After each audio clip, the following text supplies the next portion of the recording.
Sway. Sway. Sway. Sway. In the morning. In the morning. In the morning. Shake goes by.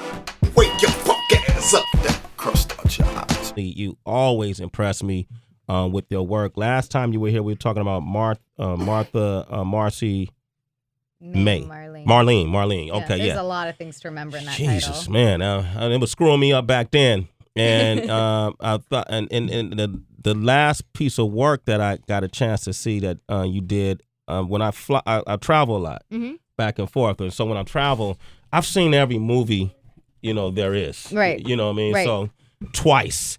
And I came across this movie, Liberal Arts. It's a sweet movie. I love that movie. I feel like it's a perfect movie for an airplane. It was, Yeah. right? And what pissed me off about it is, once you reach a certain altitude, they turn off all the systems, so you can't finish a movie if you started too late. Yeah. So I never got to see the end of Liberal Arts.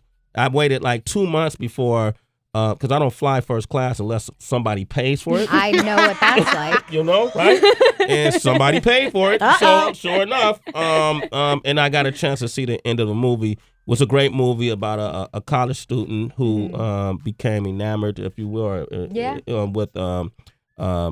Josh Radnor's character. His character, which he was an alumni, right? Mm-hmm. But he didn't teach there, did he? No, he didn't. He was just visiting, and we just struck up good conversation and a friendship, and I kind of wanted it to be something more, but there's a huge age gap. Yeah. That was in question. Yeah, and you didn't have a problem with it. He did. Yeah. Yeah, I remember that, and I felt for you. That's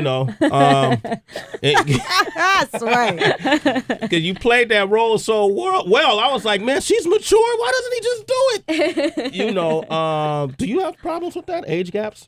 My boyfriend and I, he's what is he? He's like 7 years older than I am, but I feel like we meet in the middle somewhere.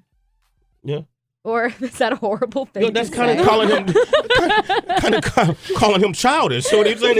Is he immature? Well, I think we're both really childish. Yeah, and mature. So I don't know, really. Actually, I think we both are huge fools a lot together. All right. Yeah.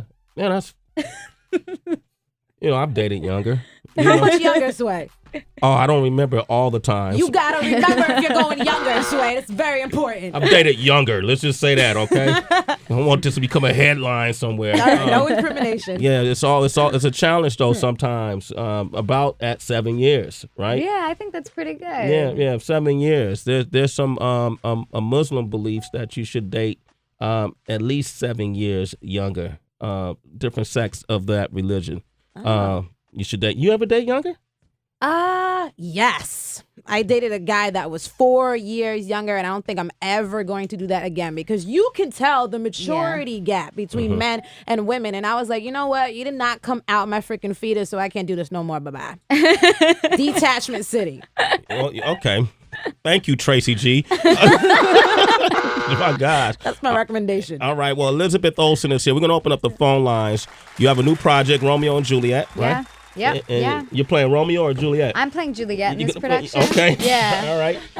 It's at Classic Stage Company. It's in the East Village. It's this awesome warehouse space, and there's nothing really flashy about our show. It's just actors getting together and telling a story, and we have a phenomenal group of actors. Really? And we're having the best time. It's really so much fun to do it. I'm glad you're here because I went and watched Orlando Bloom and Condola Rashad. Yeah, Rashad, and the other day. And I want to ask you about Romeo and Juliet and Shakespearean plays up next, okay? Cool. She's on my top, we do these lists, Elizabeth, with MTV. We call it the hottest MCs in the game. Mm-hmm. And we kind of argue and debate over which MCs, in our opinion, are making the most impact and creating the most buzz, and we put them in order. Who's the hottest? Kendrick Lamar won last time. Mm-hmm. People looked at us like we were crazy. Now they look at us like we're genius. Yeah. We're Kanye West. Creative geniuses, all right? And I'm the biggest rock star on the planet. Whoop. Next to Kanye. You are in my top 5 right now. Hottest actress or actors or how do you say them? Thespians. Thespians in the game right now. Well, thank you. You have not let me down. Thanks. Anthony Mackie is in my top 5 too. That's a good one. Great. Jeffrey Wright is in my top 5. Oh yeah, he's great too, right? What just happened? Nothing. We just had a moment here. So Shakespeare. Yes. All right. The story of Romeo and Juliet. I just saw it, an interpretation on Broadway with Orlando Bloom, and Which I also got to see. You saw that one, Condola I did. Rashad. What did you think of it? I thought it was beautiful. Yeah. It's a stunning set to watch, and I think they did a great job. The crazy thing to me was that there wasn't one actor that was playing a role that was doing anything like our actor playing that role. So it was just crazy to look at because we are so different. Yeah. I mean, also we don't have the money or the space to do something as pretty to look at. Mm-hmm. So we really just have this warehouse space, and we have a group of amazing New York theater actors, and we're just creating what we can with our bodies, our voices, and our relationships. And it's thrilling because we can't hide behind anything, and the audience is on top of us. There's no real distance. Like, I'm probably 3 feet from the front row for the majority of the play. And it's on 3 sides, the audience. So it's really intimate, and it's so fun. It's really fun. Being that close, like, what is the security detail? You're not afraid of some pervert coming in, or like some weird dude, like a little mama type. You know what? I don't think about it until I leave the stage door, and occasionally there are just a few people who are like, "Oh my God, you were just watching me that whole time." Yeah. But that's only happened a few times. That's only happened a few times? Yeah. All right, Elizabeth Olsen is with us, 888-742-3345. If you want to talk with her, I need your help. And this is one of the reasons why I wanted you to come, not other than I think you're a great actress and you do great work. I was explaining to you earlier that Midsummer Night's Dream is the first Shakespearean play I ever read as an 8th grader. I didn't understand anything I was reading. So I thought as I got older, I read other things, was Othello and different Shakespearean plays, and I still didn't get it.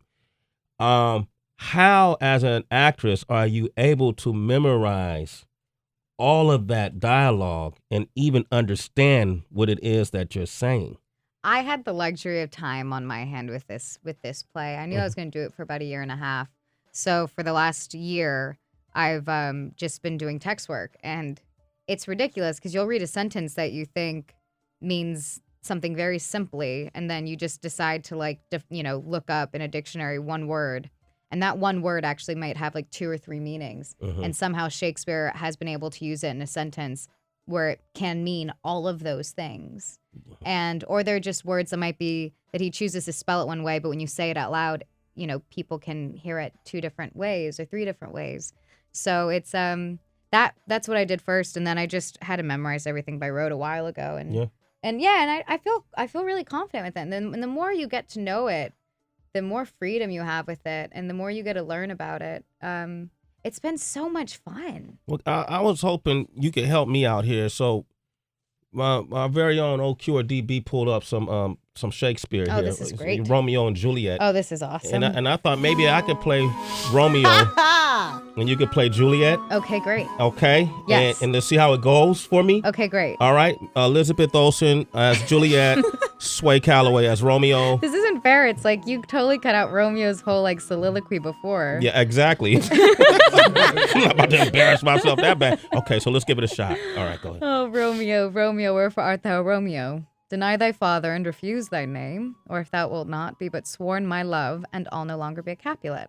Shall I hear more, or shall I speak at this? 'Tis but thy name that is my enemy. Thou art thyself, though not a Montague. What's Montague? It is nor hand, nor foot, nor arm, nor face, nor any other part belonging to a man. Oh, be some other name. What's in a name? That which we call a rose by any other name would smell as sweet. So Romeo would, were he not Romeo called, retain that dear perfection which he owes without that title. So she's saying... Yeah, well, that's what I'm talking about. What the hell is she saying? So she's saying, what's the point of a name? Because if we have a rose and we call it a rose, it still smells like a rose. You can call it poop and it will still smell like a rose. Oh. And so that's what she's saying about Romeo's name, Montague. Okay. That he will still have perfection and will still be as perfect of a man he is, regardless of his last name or regardless of the family that he comes from. Oh. And then I'll just finish up right here. I take thee at thy word. Call me but love, and I'll be new baptized. Henceforth, I'll never be Romeo. The most annoying thing in Shakespeare is when he says but, he means only. And I just find it rude. You think Shakespeare is rude? Yeah, it's like call me but love, so don't call me love. But he's really saying call me only love. But yeah, right? Yeah, it's annoying. Yeah, that's annoying. I only discovered that by doing this show. Really? I was like, why is he always saying but when why are they going against what they mean? But they're not. They're not. Wonder. Scene. Yeah, thank you very much. I got to jump out of that. My brain hurts right now. Thank you, Elizabeth. I appreciate that. We're going to take some calls, 888-742-3345. We got Kaylin in Indiana. Good morning. How are you? I'm good, man. How are you doing? Doing all right. Say hello to Elizabeth Olsen. Hi, Elizabeth. How are you? I'm good. How are you, Kaylin? I'm good. Kaylin. Go ahead. No, you go ahead. Then you call. What do you like to say? Man, first off, I just want to say that I'm extremely impressed that with you doing like plays and stuff like that, because that's a completely different thing than like a film, I would think, and I think the general public thinks. Yeah. Learning, like you kind of said it earlier, Sway, just learning all the lines and having everybody right on topic is completely different than obviously the film or anything like that. And then on top of that, I just wanted to call and say I'm pumped for the new Godzilla movie. I know you're in it. I'm not sure if it's a huge part of it or anything like that, but yeah, I mean, it's a pretty ensemble piece. Aaron Taylor Johnson, it's his story, but from what I saw at Comic-Con, it looks unbelievable. It looks like so much fun. Really? Godzilla. Yeah. Oh, yeah. And I know the studio's really excited about it. That's going to be next summer, the beginning of summer, May 16th. And Godzilla the Lizard. Yeah, we're doing Godzilla. Wow. And we're not doing a campy Godzilla either. We're doing, the reason why Godzilla was made was because the Japanese people couldn't make a story about Hiroshima.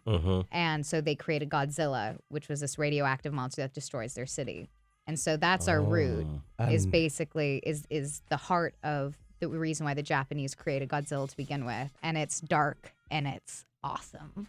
Yo, Elizabeth has so much information. I just want to hang out with you and just be a fly on the wall. I never knew that. And I've been a Godzilla fan since the early Godzilla movies. Yeah. Wow. Yeah, it's pretty powerful. So there's some symbolism in there, right? She's a human encyclopedia, this one right here. Elizabeth Only about things that I work on, by the way. Okay. Thank goodness I know something about what I'm doing. Because you study them. Well, look, I want to come see the play. Great. Okay, you're doing previews right now, right? Yep. It's October 16th. How can people get tickets or? Classic Stage Company is the theater. You can go on their website and get tickets. And you can get tickets to previews before we open October 16th. We run till November 10th. We might extend it till November 17th, but yeah. Okay. November until November. I was saying Pharaoh Munch with the Godzilla sample in it. I thought we could play. I got roses. You got roses? Okay. All right. Okay. Great. We're gonna support this play. I think we should all go as a group. You guys want to do that? Yeah. Oh, that would be amazing. Okay. We'll all come out as a group. All right. It's really funny. It's actually really, really funny. It is. Until it gets really not funny. But at first, it's really, really funny. T.R. Knight plays Mercutio, and he's amazing. And Daphne Rubin Vega, who is the original Mimi in Rent, fun fact, she plays a nurse, and she's hilarious. Wow. Well, congratulations. All your work has been quality, up to date. Don't let me down. All right, Elizabeth Olsen, thank you for coming, as always. All right. It's Sway in the morning, only on Shade 45.